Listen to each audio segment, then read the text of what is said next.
नमस्कार साथियों। अवसर सीयूटी के इस ऑनलाइन प्लेटफॉर्म पे आप सभी का बहुत बहुत स्वागत करता हूं और आज एक बहुत ही इन्फॉर्मेटिव वीडियो आपके लिए लेके आए हैं और वीडियो है सीयूटी 2026 के बारे में। यदि आप प्यारे बच्चों अभी 12th बोर्ड्स के एग्ज़ाम दे रहे हो या फिर किसी पेरेंट्स के बच्चे, अगर कोई बड़े लोग जो इस वीडियो को देख रहे हैं, अगर आपके बच्चे 12th के एग्ज़ाम दे रहे हैं या किसी के छोटे बहन भाई 12th के एग्ज़ाम दे रहे हैं, सभी इस वीडियो को एंड तक देखिएगा। आपको इस वीडियो में बहुत सारी ऐसी न्यूज़ इन्फॉर्मेशन मिलने वाली है जो आपके छोटे बहन भाई आपके बच्चों के लिए काम आने वाली है। तो सबसे पहले मैं आपको बता दूं कि इस वीडियो के माध्यम से मैं आज आपसे बात करने वाला हूं CUET 2026 के बारे में। देखिए क्या होता है कि जब बच्चा 12th पास करता है उसके बाद में बच्चा और उसके घर वाले चाहते हैं कि उसे देश की टॉप यूनिवर्सिटी में एडमिशन मिले, देश की टॉप यूनिवर्सिटी में या कॉलेज में उसे एडमिशन मिले। इसके लिए बच्चे को एक एग्ज़ाम देनी पड़ती है और वो एग्ज़ाम कौन सी होती है? वो एग्ज़ाम होती है CUET की। CUET ही एक ऐसा माध्यम है, CUET ही एक ऐसा रास्ता है कि आपको अगर देश की टॉप यूनिवर्सिटी, जैसे अगर मैं आपको 2-3 नाम लेके बताऊं तो वो 2-3 नाम हैं। दिल्ली यूनिवर्सिटी हो गया, JNU जिसको जवाहरलाल नेहरू यूनिवर्सिटी बोलते हैं वो हो गया। उसके अलावा अगर बात करें अपन, जैसे बनारस हिंदू यूनिवर्सिटी हो गया। इन यूनिवर्सिटी में अगर आपको एडमिशन चाहिए तो आपको CUET की एग्ज़ाम देनी पड़ेगी। तो 2026-27 यानी सेशन 2026-27 के लिए 2026-27 के कॉलेज में एडमिशन के लिए, दाखिले के लिए जो CUET की एग्ज़ाम लगनी है उसके फॉर्म स्टार्ट हो चुके हैं। उसी के बारे में आज अपन बात करने वाले हैं। तो चलिए इस वीडियो के माध्यम से अपन जो बातें करेंगे वो करेंगे, एक तो थोड़ी इंपॉर्टेंट डेट्स वगैरह जो भी एग्ज़ाम फॉर्म कब से स्टार्ट हो रहे हैं, कब तक भरे जाएंगे वगैरह वगैरह की बातें करेंगे। साथ ही जो फीस वगैरह है इसमें कितनी लग रही है उसकी भी बात करेंगे। डॉक्यूमेंट्स आपको क्या क्या चाहिए उसके बारे में भी बात करेंगे और इसकी रजिस्ट्रेशन की प्रोसेस क्या है। इन चीज़ों के बारे में अपने इस वीडियो में आज चर्चा करने वाले हैं। तो चलिए सबसे पहले स्टार्ट करते हैं कि भाई ये जो एग्ज़ाम है वो कंप्यूटर बेस्ड एग्ज़ाम है, यानी जिसको क्या बोलते हैं CBT। यानी आपके सामने एक स्क्रीन होगी और बगल में एक माउस होगा, बगल में एक माउस होगा और सामने आपके एक कीबोर्ड होगा और आपको एक एग्ज़ाम देनी है, यानी पेन पेपर वाली एग्ज़ाम नहीं है। साथ ही अगर बात करें तो इसकी जो कंडक्टिंग बॉडी है, यानी ये एग्ज़ाम किसके द्वारा करवाई जाती है, तो ये एक NTA की संस्था है, नेशनल टेस्टिंग एजेंसी, जो ये एग्ज़ाम करवाती है। अगर मीडियम की बात करें तो आपको 13 ऐसी लैंग्वेज, 13 लैंग्वेज मिलती हैं जिनमें आप ये एग्ज़ाम दे सकते हो, जिसमें हिंदी हो गया, इंग्लिश हो गया, बंगाली हो गया, पंजाबी हो गया, आसामी हो गया, और भी बहुत सारी लैंग्वेज है जिनमें आप ये एग्ज़ाम दे सकते हो। वो जो और लैंग्वेज है उसके बारे में मैं आपको आगे बताऊंगा। एकेडमिक सेशन 2026-27 के लिए ये CUET की जो एग्ज़ाम है ये अभी कंडक्ट करवाई जा रही है। यहाँ पर UG का क्या मतलब है? यहाँ पर UG का मतलब है अंडर ग्रेजुएशन, यानी एक होता है PG और एक होता है UG। यानी अगर PG की जब बात होती है तो पोस्ट ग्रेजुएशन के लिए, यानी कोई बच्चा ग्रेजुएशन कर चुका है अब उसे PG करनी है टॉप कॉलेज या यूनिवर्सिटी से, तो उसे क्या करना होगा? CUET PG की एग्ज़ाम देनी पड़ेगी। अगर कोई बच्चा अभी 12th कर रहा है या 12th पास कर चुका है तो वो बच्चा क्या चाहता है? ग्रेजुएशन करना चाहता है, वो अंडर ग्रेजुएशन है, इसलिए उसे CUET UG की एग्ज़ाम देनी पड़ेगी।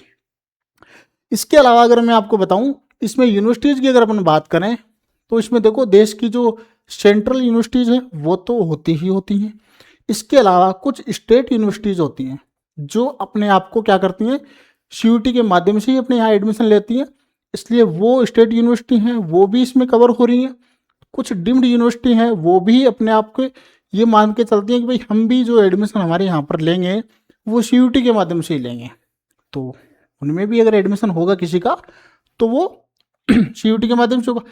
इसके अलावा प्राइवेट यूनिवर्सिटी, यानी बहुत सारी ऐसी प्राइवेट यूनिवर्सिटीज़ भी हैं जो अपना एक लेवल रखती हैं, वो भी क्या करते हैं? CUET के माध्यम से ही अपने यहाँ पर एडमिशन लेती हैं।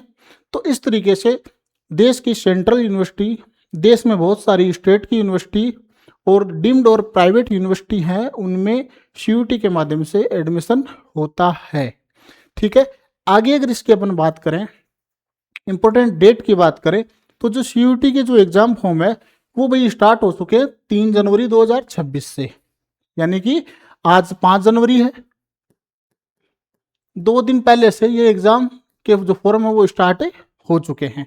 ठीक है, ये फॉर्म कब तक भरे जाएंगे, तो अगर उसकी अपन बात करें तो ये 30 जनवरी 2026 तक रात को 11:50 तक आप अपना रजिस्ट्रेशन करवा देना। किस पे, एनटीए की साइट पे। जो एनटीए की अपन बात कर रहे थे ना, नेशनल टेस्टिंग एजेंसी, एनटीए की जो साइट है, ऑफिशियल साइट है, उस पर आप रजिस्ट्रेशन करवा देना। कब तक करवाना है, 30 जनवरी तक। तो 3 से लेकर के 30 जनवरी तक का आपके पास समय है। इसके दौरान आप ये फॉर्म है वो भर सकते हैं। साथ ही आपको कंफ्यूज नहीं होना, एक चीज और बताने वाला हूं कि 31 जनवरी 2026 को 11:50 तक भी एक काम होगा। वो क्या होगा कि जो आपने एप्लीकेशन, ये जो 30 जनवरी तक का बोला है ना, ये कहा कि आप फॉर्म भर दो। अगर आपने पैसे जमा नहीं करवा पाए हो आप किसी कारण से, तो आपने अपना रजिस्ट्रेशन करवा लिया है एनटीए की साइट पे, तो कोई बात नहीं, हम आपको एक दिन और दे रहे हैं। एक दिन वही रात के 11:50 तक का समय दे रहे हैं कि आपका जो ट्रांजेक्शन है, जो फीस जो एग्जाम फॉर्म की लगती है, वो आप भर सकते हो, वो आप दे सकते हो। किसके माध्यम से दे सकते हो, आप क्रेडिट कार्ड के, डेबिट कार्ड के, नेट बैंकिंग के और यूपीआई के। ऐसा कोई व्यक्ति नहीं होगा जिसके पास इनमें से कोई भी ऑप्शन ना मिले, तो कोई ना कोई ऑप्शन आपको जरूर मिलेगा, और जिसमें मर्जी आप ये जो फीस है वो भर दीजिएगा। ठीक है, इसके अलावा तो इसमें 3 चीजें हुई। 3 तारीख को ये फॉर्म स्टार्ट हुए हैं, 3 जनवरी को। 30 जनवरी तक आपको रजिस्ट्रेशन करवाना है। 31 जनवरी को रात को 11:50 तक आप फीस जमा करवा सकते हैं। अब ऐसा नहीं है कि 30 तक रजिस्ट्रेशन हो रहा है तो 31 को, आप 30 को भी फीस जमा करवा सकते हैं। आप 25 जनवरी को फॉर्म भर के 25 जनवरी को भी फीस जमा करवा सकते हैं। ये एक दिन एक्स्ट्रा सिर्फ आपको इसलिए दिया गया है कि आपका आधा अधूरा फॉर्म है, लेकिन रजिस्ट्रेशन आपका 30 जनवरी तक हो जाना चाहिए। ठीक है, आगे अगर इसमें थोड़ी और अपन बात करें तो 2 से 4 फरवरी के बीच में आपको ये कहा गया है कि भाई आपने गलती से कोई आपका नाम गलत भर दिया, आपके पिताजी का नाम गलत भर दिया, आपकी माताजी का नाम गलत भर दिया, या फिर कोई और मेल आईडी, कोई कॉन्टेक्ट नंबर, कुछ भी आपने ऐसा गलत भर दिया, तो उसको आप चेंज करना चाहते हो तो वो आप चेंज कर सकते हो। इसके लिए उन्होंने 2 दिन अपने को अलग से दे रहे हैं। 3 दिन दे रहे हैं भाई, 2, 3 और 4, यानी 3 दिन का समय अपने को मिल रहा है, वही रात की 11:50 पे। यानी जो लास्ट डे होगा उसका आपको एक चीज ध्यान रखनी है कि वो सारे ही रात को 11:50 तक है। उसके बाद में आप कोई भी काम नहीं कर पाओगे। चलो इसमें आगे अगर थोड़ा अपन बढ़े तो डेट ऑफ एग्जाम की बात करें तो भाई डेट ऑफ एग्जाम के लिए कहा गया है, ये एक तो टेंटेटिव डेट है, यानी संभावित है, जरूरत के हिसाब से इसको चेंज किया जा सकता है। तो डेट ऑफ एग्जाम की बात करें तो 11 से 31 मई के बीच में ये एग्जाम होने वाली है। अलग अलग एग्जाम है, अलग अलग पेपर हैं, तो सारे पेपर है एक दिन में तो करवा नहीं सकते, तो कुछ पेपर 11 को होंगे तो कुछ पेपर 31 को भी होंगे, और बीच वाला जो डेट है उनमें भी एग्जाम लगेगी आपकी। तो ये हो गया। इसके अलावा फिर एक बात आ जाती है एडमिट कार्ड की कि भाई एडमिट कार्ड कब आएंगे, तो उसके लिए एनटीए ने ये कहा है, जो नेशनल टेस्टिंग एजेंसी जो एग्जाम कंडक्ट करवाते हैं, उन्होंने कहा है कि भाई आप टाइम टू टाइम हमारी जो ऑफिशियल वेबसाइट है उसको विजिट करते रहिएगा। उस पर हम आपको बताएंगे कि आपके एडमिट कार्ड कब जारी होंगे, और जब जारी होंगे तो आपको उस पर दिखने लग जाएंगे। ठीक है, इसके अलावा रिजल्ट कब आएगा, भाई एग्ज़ाम दे दिए, रिजल्ट हम जब भी डिक्लेयर करेंगे, जब भी जारी करेंगे, आपको हमारी वेबसाइट पे अनाउंस कर दिया जाएगा। वहाँ जा कर के आप रिजल्ट देख सकते हैं। हम पहले आपको नहीं बताएंगे कि फला डेट को, फला तारीख को, फला समय आपका रिजल्ट आ जाएगा। तो इस चीज़ का आपको ध्यान रखना है। चलो ये अपनी मोटी मोटी बात हो गई इंपॉर्टेंट डेट्स की। अब अगर अपन बात करें कि डॉक्यूमेंट्स क्या क्या चाहिए, क्योंकि जब फॉर्म भरते हैं तो अपने को बहुत सारी डॉक्यूमेंट्स की जरूरत पड़ती है। तो उन डॉक्यूमेंट्स में अगर अपन बात करते हैं तो एक तो अपने को 10th क्लास की मार्कशीट चाहिए होगी भाई। ठीक है, ये आप सभी के पास है, लेकिन प्रॉब्लम यहाँ आ रही है कि जो बच्चा ही 12th क्लास में है उसके पास में 12th क्लास की मार्कशीट कहाँ से आएगी। तो आपको घबराने की जरूरत नहीं है। ये 12th क्लास की मार्कशीट उन बच्चों के लिए ज़रूरी है जो लास्ट ईयर ट्वेल्थ पास कर चुके हैं। अगर अब की बार जो ट्वेल्थ क्लास में है उसे इसकी ज़रूरत नहीं है। कैटेगरी की बात करूँ, अगर आप किसी कैटेगरी से संबंधित हैं, अगर आप ओबीसी, ईडब्ल्यूएस, SC ST किसी भी कैटेगरी से अगर आप बिलोंग करते हैं तो मेरी आपको एक सलाह है, टाइम रहते ही आप अपने जो भी कैटेगरी का जो सर्टिफिकेट है उसको अपडेट करवा लीजिए। यदि बना हुआ ही नहीं है तो बनवा लीजिएगा। और दो तरीके के सर्टिफिकेट बनते हैं, एक बनता है स्टेट का, एक बनता है सेंटर का। तो यहाँ स्टेट वाला माने एलिजिबल नहीं होगा, यहाँ पर आपको सेंटर का ही बनवाना पड़ेगा।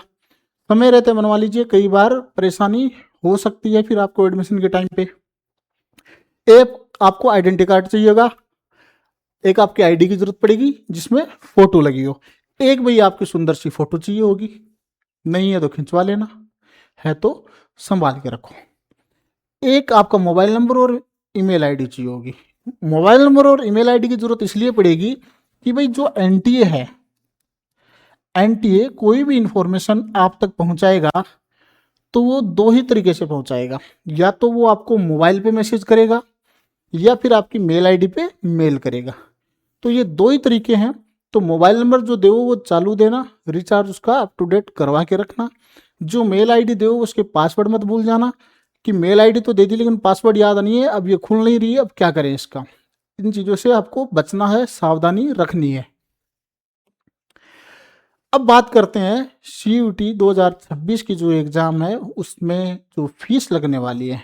ठीक है, यदि आप जनरल कैटेगरी से हैं, अनरिजर्व कैटेगरी से हैं, आप किसी भी SC ST OBC कैटेगरी से बिलोंग नहीं करते हैं, संबंधित नहीं हैं, तो आपको 3 सब्जेक्ट के लिए और 1000 रुपये देने पड़ेंगे।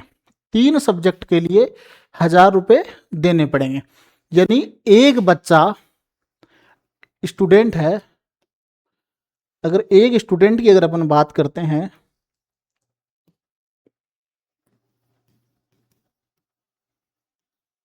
एक स्टूडेंट 3 अगर सब्जेक्ट लेता है तो उसे 1000 रुपये पे करने पड़ेंगे। यदि वो एक सब्जेक्ट और ऐड करता है इसमें तो उसे 400 रुपये एक्स्ट्रा पे करने पड़ेंगे। यदि और एक सब्जेक्ट ऐड करता है तो उसे फिर से 400 रुपये पे करने पड़ेंगे। यानी इस तरीके से एक अनरिजर्व कैटेगरी के बच्चे को अगर वो CUT की एग्ज़ाम फॉर्म भरता है 2026 का UG वाला, तो उसे 1800 रुपये पे करने पड़ सकते हैं या पड़ेंगे।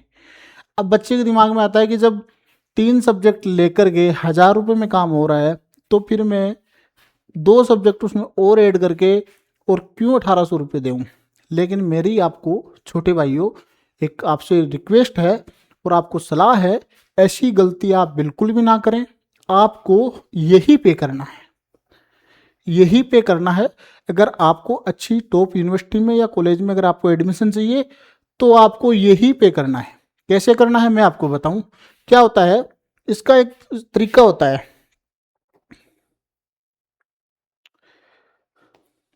CUT का सिस्टम है और सिस्टम ये है कि आप एक लैंग्वेज ले सकते हो, आप एक लैंग्वेज ले सकते हो, 3 डोमेन सब्जेक्ट ले सकते हो, प्लस एक गेट जनरल एप्टीट्यूड टेस्ट।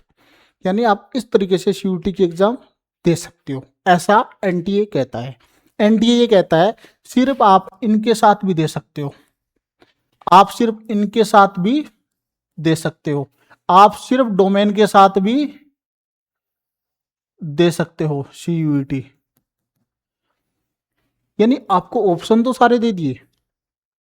तो आप सोचोगे कि जब 3 डोमेन सब्जेक्ट के साथ मैं CUT दे सकता हूं तो फिर मैं लैंग्वेज के 400 रुपये एक्स्ट्रा क्यों दूं, मैं गेट के नाम पे एक्स्ट्रा पढ़ना पड़ेगा तो वो क्यों दूं। देखो क्या होता है, कई बार जैसे अपन किसी कोर्स, पहली बात तो जिस कोर्स में आप एडमिशन लेना चाहते हो उस कोर्स की खुद की अपनी एलिजिबिलिटी होती है, यूनिवर्सिटी द्वारा पहले से डिसाइड होती है।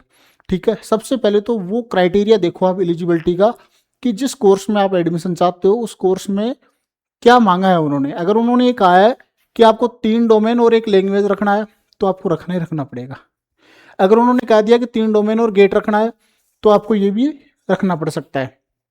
अगर मान लो आपने जिस भी कोर्स में आपको एडमिशन लेना है उसमें किसी कारण से एडमिशन नहीं हुआ, अगर आप जैसे कि BA economics, BA honours eco से करना चाहते हो, अगर आपका एडमिशन इसमें नहीं हुआ, अब आप चाहते हो कि मैं बीए पास कोर्स में एडमिशन लूं, लेकिन आपने तो जो सब्जेक्ट का चयन किया था, जो सब्जेक्ट सेलेक्ट करे थे, वो बीए ऑनर्स इकोनॉमिक्स के हिसाब से कर लिए, पास कोर्स का जो एलिजिबिलिटी का जो क्राइटेरिया वो अलग है, तो फिर आप कहाँ जाओगे? तो ऐसा नहीं है कि आप सिर्फ एक कोर्स पे डिपेंड हो जाओ, आपको सारे कोर्स को कवर करना है और सारे कोर्स इसमें कवर हो जाएंगे। यानी अगर आप एक लैंग्वेज रखते हो, एक लैंग्वेज रखते हो प्लस 3 डोमेन रखते हो और एक गेट का पेपर देते हो, अगर आप ये देते हो तो आपकी सारी यूनिवर्सिटी, सारे कोर्स इसमें कवर हो जाएंगे मोटा मोटा। ठीक है, डोमेन सब्जेक्ट क्या होते हैं थोड़ा सा मैं आपको ये बता दूं। जो 12th क्लास में आपके पास जो सब्जेक्ट होते हैं, बच्चे के पास 12th क्लास के जो सब्जेक्ट होते हैं, जैसे 12th में किसी के पास आर्ट्स है तो आर्ट्स में जैसे किसी के पास हिस्ट्री थी, पॉलिटी थी, ज्योग्राफी थी, तो ये जो 3 सब्जेक्ट है ये डोमेन सब्जेक्ट बोले जाते हैं। लैंग्वेज में आप कोई भी लैंग्वेज ले सकते हो, आप हिंदी ले सकते हो, इंग्लिश ले सकते हो, मलयालम, उड़िया, तेलुगु, असम, गुजराती, पंजाबी, बहुत सारी लैंग्वेज है। मोटा मोटी सारे बच्चे हैं वो इंग्लिश लैंग्वेज लेने की कोशिश करते हैं, क्योंकि जो अपना जो क्राइटेरिया है इसका उस इस हिसाब का है कि एक तो अगर आपको दिल्ली यूनिवर्सिटी में एडमिशन लेना है, आपने पंजाबी लैंग्वेज ली या फिर आपने हिंदी लैंग्वेज रखी, तो आपके लिए थोड़ा काम टफ होगा। इंग्लिश लैंग्वेज आज के दिन जो बच्चे पढ़ रहे हैं वो ज़्यादातर इंग्लिश मीडियम स्कूलों में पढ़ रहे हैं, तो उन्हें कहीं ना कहीं ये ईजी रहता है, इसलिए वो ज़्यादा इंग्लिश जो लैंग्वेज है उसी को चूज करते हैं। चलो आगे इसमें देखें, तो ये मैंने आपको बताया, तो आपको ये पैसे देने हैं भाई, इन पैसों को आपको बचाना नहीं है। यदि आप ओबीसी, नॉन क्रीमिलियर में और ईडब्ल्यूएस कैटेगरी से आते हैं तो आपको 3 सब्जेक्ट के 900 रुपये देने पड़ेंगे, और एक्स्ट्रा अगर आप सब्जेक्ट लेते हैं तो एक सब्जेक्ट के आपको 375 रुपये देने पड़ेंगे, आपको देने हैं। 2 सब्जेक्ट एक्स्ट्रा आपको लेने हैं, मैक्सिमम एक बच्चा 5 सब्जेक्ट ले सकता है, आपको 5 लेने हैं। ठीक है, इसके अलावा SC ST, थर्ड जेंडर या फिर आप फिजिकली हैंडीकैप्ड वगैरह उस कैटेगरी से बिलोंग करते हैं तो आपको 800 रुपये पे करना है और 350 रुपये एक्स्ट्रा अगर आप कोई भी सब्जेक्ट लेते हैं उसके लिए आपको पे करना पड़ेगा। सेंटर आउटसाइड इंडिया, यदि आप इंडिया से बाहर घूमने गए हुए अपने पेरेंट्स के साथ और आप सोच रहे हो कि यार ये तो हमारा टूर ही खराब हो जाएगा, तो टूर खराब नहीं करेगा एनटी आपका। एनटी कहता है भाई हम आपको बाहर फॉरेन कंट्री में आपको अवेलेबल करवा देंगे सेंटर, बस उसके लिए आपकी जो फीस होगी वो 4500 रुपये होगी, वही 3 सब्जेक्ट के लिए। अगर 2 सब्जेक्ट एक्स्ट्रा लेते हो आप, एक सब्जेक्ट के आपके 1800 रुपये लगने हैं, यानी 3600 रुपये और लगेंगे। 4500 पहले ले रही है, यानी शायद मेरे हिसाब से 6300 रुपये होते हैं। तो इस तरीके से ये आपका फी स्ट्रक्चर रहेगा। उसके बाद में अगर अपन बात करते हैं तो इसकी कुछ और इन्फॉर्मेशन, अगर आपको रजिस्ट्रेशन करना है तो उसके लिए आपको इस साइट पे जाना है।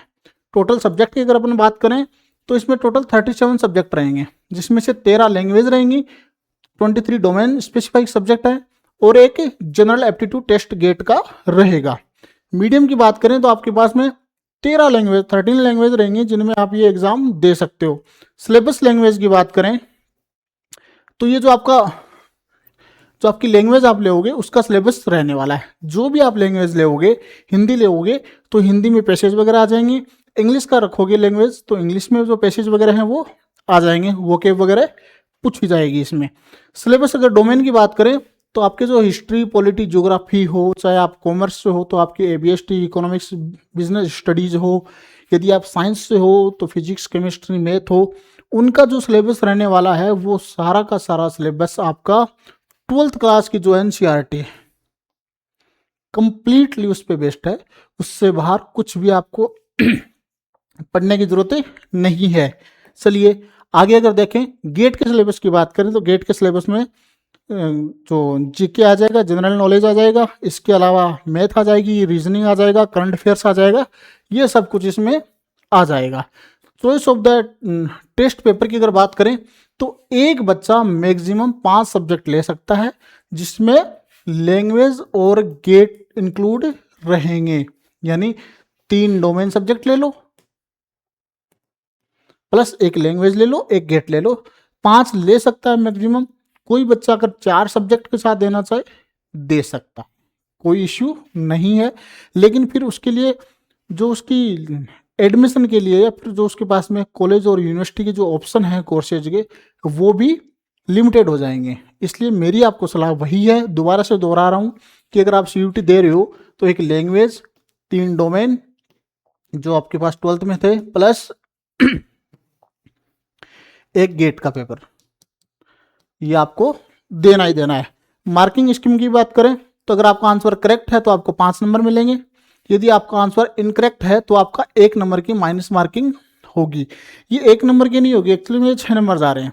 यदि आपको कोई क्वेश्चन आता है लेकिन गलती से आपने उसको गलत तरीके से कर दिया या गलत हो गया वो क्वेश्चन, तो देखो राइट अगर वो करेक्ट होता तो उसके आपको 5 नंबर मिलते, अगर वो इनकरेक्ट हो गया तो 5 तो ये गए, प्लस 1 आपका जो सही था जो नंबर उसमें से कट गया। तो इस तरीके से एक रॉन्ग क्वेश्चन आपके 6 नंबर खराब कर देगा। इसलिए बड़े ही सोच समझ करके आपको ये भाई पेपर है वो करना है, ठीक है। इसके अलावा ये कंप्यूटर बेस्ड है, टेस्ट है, इसके बारे में हमने बात कर ही ली है। इसके अलावा टोटल क्वेश्चन की बात करें तो एक पेपर में 50 क्वेश्चन होंगे और सारे क्वेश्चन है वो करने कंपलसरी हैं, यानी इसमें ऑप्शन नहीं दिया गया। पहले एक ऑप्शन आता था, पहले क्या था कि 60 क्वेश्चन आते थे और उनमें से 50 क्वेश्चन आपको करने होते थे, लेकिन अब ये बंद कर दिया है। 50 क्वेश्चन आएंगे और सारे आपको करने हैं।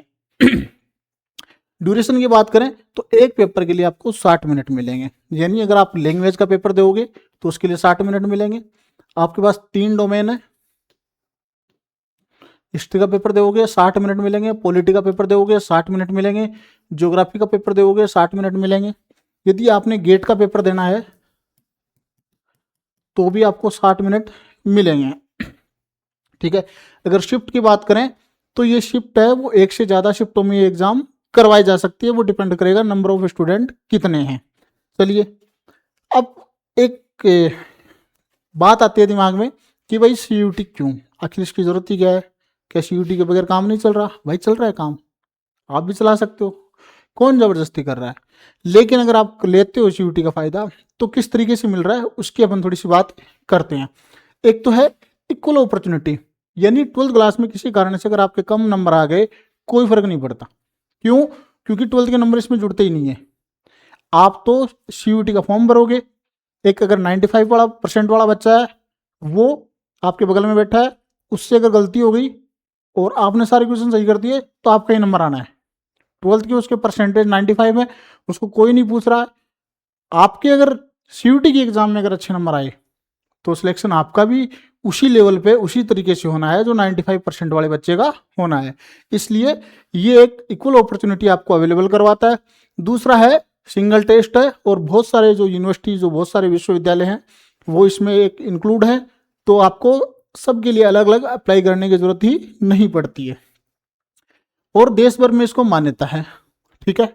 इसके अलावा अगर बात करें मल्टीपल लैंग्वेज में, आप किसी भी भाषा में 13 लैंग्वेज आपको मिलती हैं। आप कितनी लैंग्वेज कितनी आती हैं? मोस्टली अपने को हिंदी इंग्लिश ही आती हैं।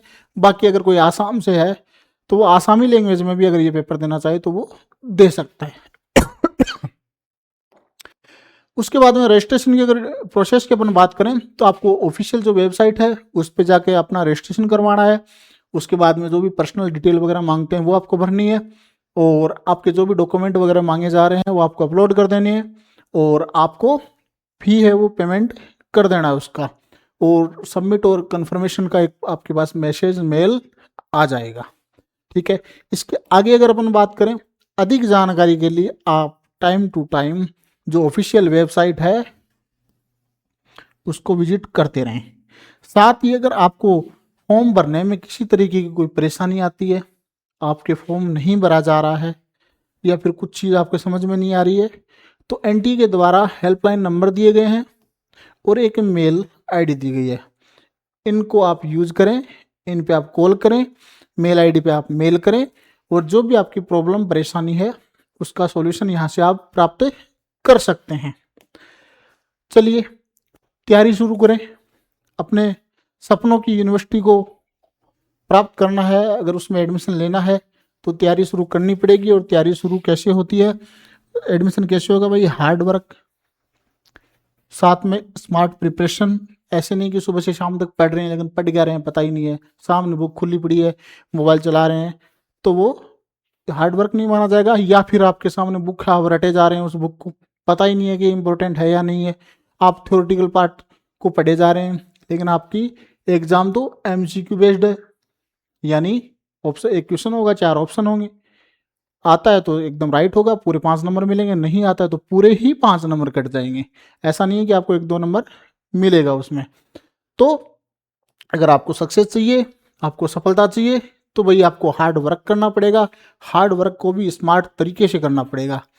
तो चलिए, ये वीडियो में आज आपके लिए इतनी इन्फॉर्मेशन थी। उम्मीद करते हैं आपको ये वीडियो अच्छा लगेगा। आपके कोई भी परिवार रिश्तेदारी में अगर कोई भी बच्चा 12th क्लास में है तो उस तक ये वीडियो ज़रूर पहुंचाइए, ताकि अगर वो 12th क्लास में है तो 12th के बाद में वो भी एक अच्छी यूनिवर्सिटी में अपना एडमिशन ले सके, उसको दाखिला मिल सके। तो आज का वीडियो ही समाप्त करते हैं। नमस्कार दोस्तों।